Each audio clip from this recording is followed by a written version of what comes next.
Today, we're going to meet a very special journalist who cares about her colleagues and their safety. She is Hidayat Abdelnabi. I lived in a very happy home. My parents were wonderful parents. My sister, younger than I, Coco, a lovely sister. She's the blessing of my life because she is the one who brought to life my two adopted sons, Hussein and Muhammad, and they have their own children, my grandchildren, which are Amin, Mansour and Aziz. And it was a very happy family life. My father believed that it is better to work as a woman than being involved in a disastrous marriage. And he used to say, we have a very famous saying in Egypt, which is a shadow of a wall is better, no, a shadow of a man is better than the shadow of the wall. But he used to say, no, it is the shadow of work which is better than both. So he implanted in me this feeling or this stamina of being very active in my work, and that if I fail to find my husband in life, then it is not a big deal because I will have support from my profession. And frankly, he was right, and it has happened. Not only that, I would like to add that he said also that a woman, when she sends her children to a nursery and she goes to work, is better for her children in the future, because they will rely on a working woman who has an income which could make her independent if she faces troubles in life. So I think he was visionary, he was ahead of time, and at that time I don't think many people were thinking in the same direction. This was my childhood. I grew up in the English school, Heliopolis. I miss my childhood friends, especially those days when we are having festivities and celebrations of Christmas and New Year, and then Mould al-Nabi, the birth date of the Prophet Muhammad. And I miss my school years. We were very active in school, in the English school Heliopolis. We had fantastic teams of sports. I was in the hockey team of the school. I remember I played often center forward, and sometimes I guarded the goal of the school team. I was clever in school. I loved writing because I was very impressed with my father's very close friend, who is a celebrity in the field of writing and lecturing and speaking on talk shows. So I imagined that I could be something like him one day. I don't know if I have the right to say who he is, or I should not say who he is, but if the people who are watching me want to know, I would say that he is the very famous writer Muhammad Hassanin Hekel. And I thought I would be something like him, but of course I did not accomplish this great achievement. It is the greatest achievement of our time that an Arab, an Egyptian journalist would come to the level of Mr. Hekel, and I don't think I made it, but I made other things. And therefore I was editor-in-chief of the school magazine, and I was also for 2 consecutive years in our school we had the system of houses, 4 houses for men, 4 houses for girls, and we had a head girl and a head boy, and we had prefects, of course. I was a head girl for 2 consecutive years. It was an outstanding choice because only the term of a head girl and a head boy was only 1 year. Then I went to AUC It was also a very good experience, and there I studied economics and political science, contrary to my passion, which was either I wanted to become a medical doctor or to pursue journalism. But I studied economics and political science, and it was very interesting. I stayed 4.5 years, I think, because though my English is very good, I don't know why they flipped me and I had to do some English courses, and it took maybe half a year. And then I joined Al Ahram newspaper during the editorship of Mr. Hakel. Then consecutive editors came after him.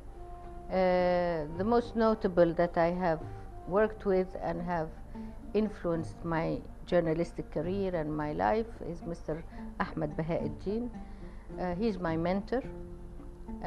You know, when you grow up, there are different kinds of admirations. When you're a child at 5 years old, if you see Mr. Hakel, it's, oh my God, it's Mr. Hakel, you know.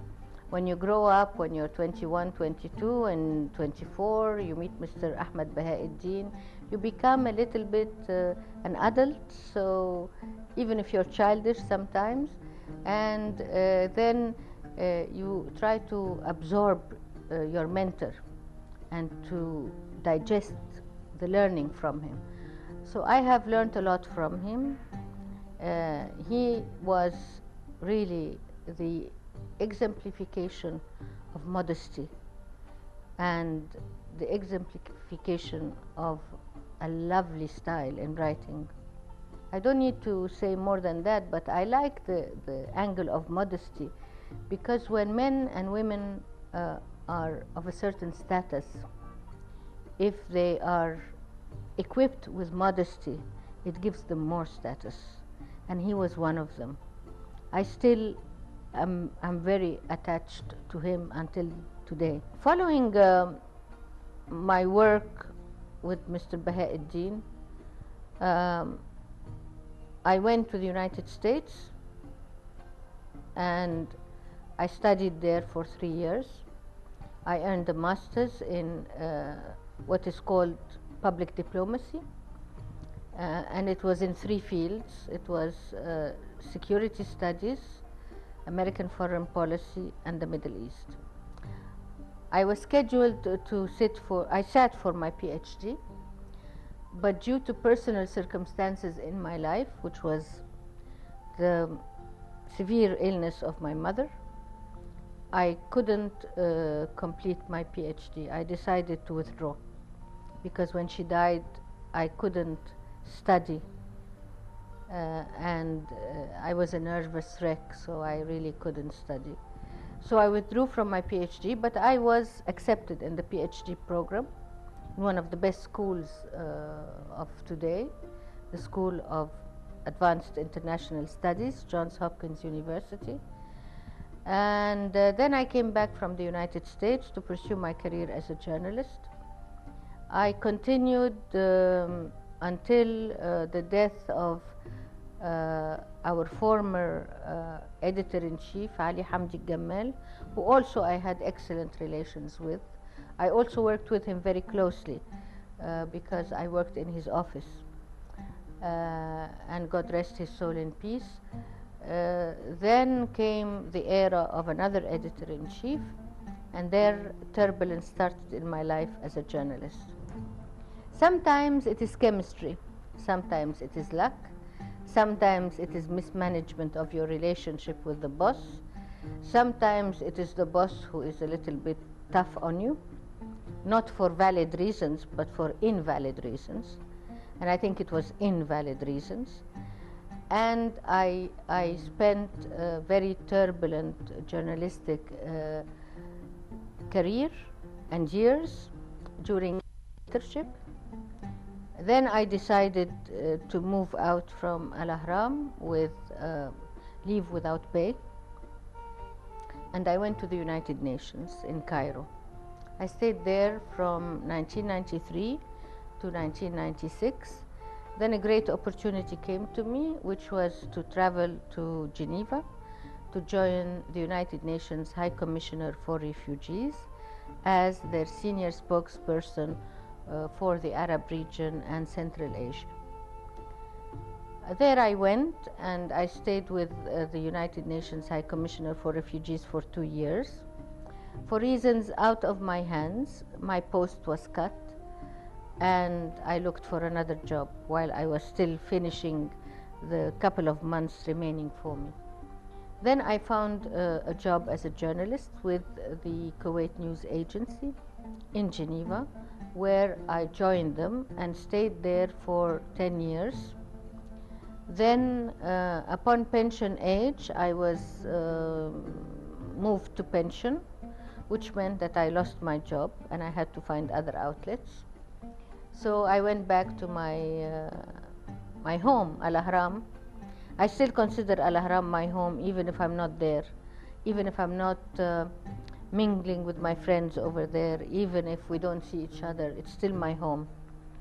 And it was very nice of the editor-in-chief at the time, Osama Saraya, and he gave me a sort of agreement to freelance with Al Ahram so I could earn my bread and butter.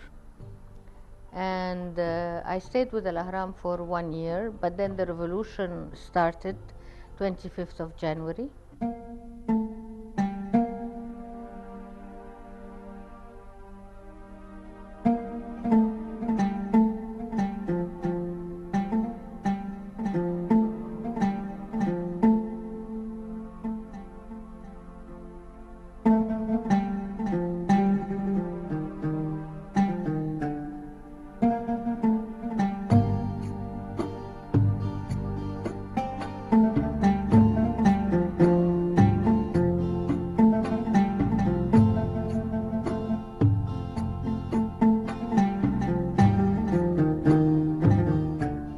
25th of January 2011 was a very important date for all Egyptians and still is a very important date. The revolution started and I was in Geneva and my life was really hell because I wanted to follow the revolution minute by minute, second by second. And when events took place and out of control, and when we had events like burning of in September of the Israeli embassy and things like that, I really couldn't continue sitting on a safe and comfortable chair in Geneva. It was very disturbing to watch the events in Egypt while you are away. And I had an opportunity to join the campaign of Mr. Amr Moussa as a presidential candidate, and therefore I decided upon his offer to return to Egypt. I knew it was a very difficult decision for me because it meant giving away my possibility of becoming a Swiss citizen. I had 1 year to go to finish my requirements, and I thought, what shall I do? Shall I stay in Geneva or go back to Cairo? Well, I said, it's not every day that you have a presidential candidate like Amr Moussa, and not every day that somebody like him offers you to join the campaign. And I'm a political animal. I love to be involved in politics.